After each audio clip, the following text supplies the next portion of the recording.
Hi friends అందరికీ, నేను మీ సంధ్య శ్రీనివాస్ రెక్కుల 3977. ఈరోజు మనం చేసుకోబోతున్నాం చికెన్ కర్రీ అండి. నా స్టైల్లో చేయబోతున్నాను. డైలీ కూడా ఎప్పుడైనా చేసుకోవాలనుకుంటే ఇలాగే చేసుకుంటానండి. ముందుగా మనం చికెన్ తీసుకున్నాము. దీంట్లోకి కొంచెం పసుపు వేసుకుంటున్నాను. కర్రీలో కూడా వేసుకోవాలి కాబట్టి కొంచెం సరిపోతుంది. కొంచెం 1 స్పూను అల్లం తీసుకుంటున్నాను. ఇప్పుడు కొంచెం 2 స్పూన్స్ కారం తీసుకుంటున్నాను.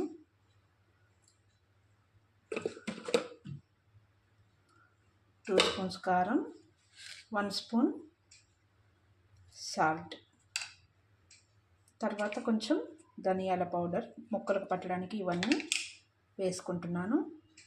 1 స్పూన్ పెరుగు కూడా యాడ్ చేస్తున్నాను. ఇవన్నీ వేసుకొని ఒకసారి కలుపుకుందామండి. మంచిగా కలిసే వరకు కలుపుకొని ఒక ½ అవర్ పక్కన పెట్టుకొని వీటికి కావాల్సిన ఇంగ్రీడియంట్స్ రెడీ చేసుకొని తెలుసుకుందాం ఎలా చేసుకోవాలో. ఇప్పుడు ఇవంతా కూడా కలుపుకున్నానండి.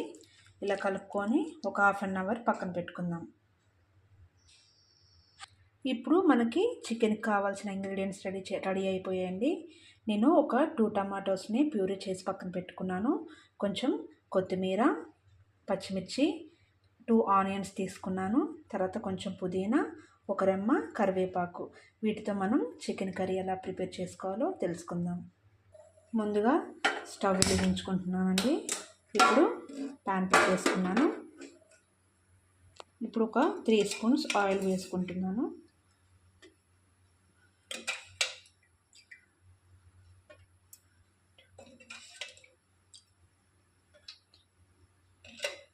ఇప్పుడు నేను మసాలా ఎక్కువ యూజ్ చేయను కాబట్టి లైట్గా నేను వీటిని తీసుకుంటున్నానండి.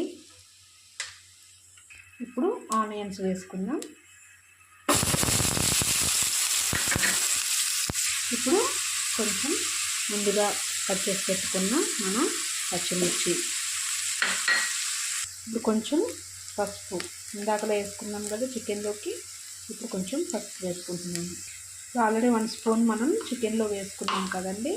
ఇప్పుడు మరొక 1 స్పూన్ కర్రీలో కూడా వేసుకుందాం. నూనెలో మంచిగా వేగితే ఆ చికెన్కి మంచిగా ఫ్లేవర్ వస్తుంది. కొంచెం ఫ్లేవర్ కోసం కొంచెం కొత్తిమీరని, అలాగే కొంచెం పుదీనాని వేసుకున్నాము. వేసుకొని ఒకసారిగా కలుపుకొని ఇట్లా గోల్డెన్ కలర్ వచ్చేంత వరకు వేయించుకొని చికెన్ వేసుకోవడం అండి. ఇప్పుడు గోల్డెన్ కలర్ వచ్చేసాయి కదండి ఆనియన్స్. ఇప్పుడు మనం ముందుగా స్మాష్ చేసి పెట్టుకున్న చికెన్ని ఇందులో వేసుకొని ఇలా ఒకసారి మొత్తం ముక్కలకు పట్టే విధంగా కలుపుకోవాలండి. ఇలా కలుపుకున్న తర్వాత ఒక 10 మినిట్స్ కుక్ చేసుకుందాం. ఇదిగోండి, మరొకసారి వాటర్ వచ్చేసాయి కదా మనం చికెన్ వేసుకున్నాక. ఈ వాటర్ అంతా కూడా అబ్జర్వ్ అయిపోవాలండి. అప్పుడే మనం ముందుగా సిద్ధం చేసి పెట్టుకున్న టమాటా ప్యూరీని వేయగలము. ఇలా వాటర్ అంతా కూడా అబ్జర్వ్ అయిపోవాలి. మరొక 5 నిమిషాలు మూత పెట్టేసుకుందాం. ఇదిగోండి, వాటర్ అంతా కూడా అబ్జర్వ్ అయిపోయింది కాబట్టి మనం ముందుగా సిద్ధం చేసి పెట్టుకున్న మన టమాటా ప్యూరీని వేసుకుందాం. దీనివల్ల గ్రేవీ వస్తుంది, టేస్ట్ బాగుంటుంది. ఇదిగోండి, ఇలా గ్రేవీగా ఇలా వస్తుంది టమాటా ప్యూరీ వేసాక. ఇది ఒక 5 మినిట్స్ కుక్ చేసుకుందాం. మూత పెట్టేసుకొని 5 మినిట్స్ కుక్ చేసుకుందాం. ఇదిగోండి, ఇలా ఒక 5 మినిట్స్ కుక్ చేసుకున్నాక ఇలా దగ్గరికి అయిపోతుందండి. ఇప్పుడు మనం 1 స్పూన్ ధనియాల పౌడర్ వేసుకుందామండి.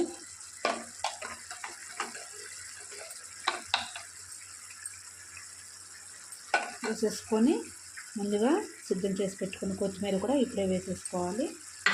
అలాగే కొంచెం పుదీనా కూడా వేసేసుకోవాలి. ఇప్పుడు మరొకసారి కలుపుకుందాం. ఇలా కలుపుకొని ఒక 5 మినిట్స్ కుక్ చేసుకుంటే అయిపోతుందండి కర్రీ కూడా. ఇప్పుడు మూత పెట్టుకొని మళ్ళీ ఒక 5 మినిట్స్ ఉడికించుకుందాం. అలాగే కరివేపాకు రెమ్మ కూడా ఇందులోనే వేసేసుకున్నాను. ఇదిగోండి అయిపోయింది. ఎంతో టేస్టీ చికెన్ రెడీ అయిపోయింది. చూడండి ఎంత బాగుందో. ఇలా గ్రేవీలాగా చక్కగా చేసుకొని ఉంటే చాలా టేస్టీగా ఉంటుంది. చపాతీలో కానీ రైస్లో కానీ ఎంతో టేస్టీగా ఉండే చికెన్ కర్రీ రెడీ అయిపోయింది. టమాటో ప్యూరీ వేయడం వల్ల చూడండి ఇలా గ్రేవీ వస్తుందండి. ఇంతే అండి. నా ఛానల్ కనుక మీరు ఫస్ట్ టైం చూస్తున్నట్లయితే లైక్ చేయండి, షేర్ చేయండి, సబ్స్క్రైబ్ చేయండి, సపోర్ట్ చేయండి. Thank you all. మరొక వీడియోతోని మళ్ళీ కలుసుకుందాం.